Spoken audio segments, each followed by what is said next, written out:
ফ্রান্সের ঘোষণার পর একের পর এক পরাক্রমশালী দেশ ফিলিস্তিনকে রাষ্ট্র হিসেবে ঘোষণা দেওয়ার জন্য নড়ে চড়ে বসেছে। সেপ্টেম্বরে জাতিসংঘে ফিলিস্তিনকে রাষ্ট্র হিসেবে স্বীকৃতি দেবে ফ্রান্স।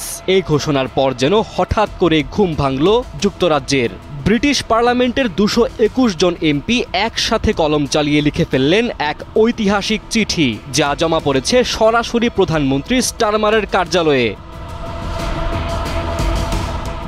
শুধু বিরোধী নয়, ক্ষমতাসীন লেবার পার্টির ভেতর থেকেই ফুঁসে উঠছেন মন্ত্রী থেকে উপপ্রধানমন্ত্রী, এমনকি স্বরাষ্ট্রমন্ত্রী পর্যন্ত।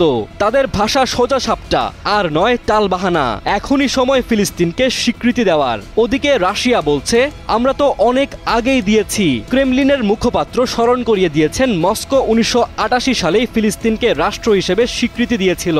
রাশিয়া স্পষ্ট ভাষায় বলছে, ফিলিস্তিন রাষ্ট্র গঠন ছাড়া শান্তি অসম্ভব। ঠিক এক জায়গাতে এসেই থমকে যাচ্ছে ব্রিটেনের সিদ্ধান্ত। প্রধানমন্ত্রী স্টারমার বলছেন, তাদের মূল লক্ষ্য মধ্যপ্রাচ্যে স্থায়ী শান্তি স্থাপন। ফিলিস্তিনকে স্বীকৃতি দেওয়া সেই লক্ষ্যের চূড়ান্ত ধাপ, কিন্তু তার আগে আরও কয়েকটি ধাপ রয়েছে, যেগুলো না পেরোলে এই স্বীকৃতি কোনো কাজে আসবে না। কিন্তু প্রশ্ন উঠছে, সেই শর্তগুলো কি আদৌ কোনোদিন পূরণ হবে, নাকি যুক্তরাজ্যের এই দোটানা আসলে যুক্তরাষ্ট্রের চাপের প্রতিফলন?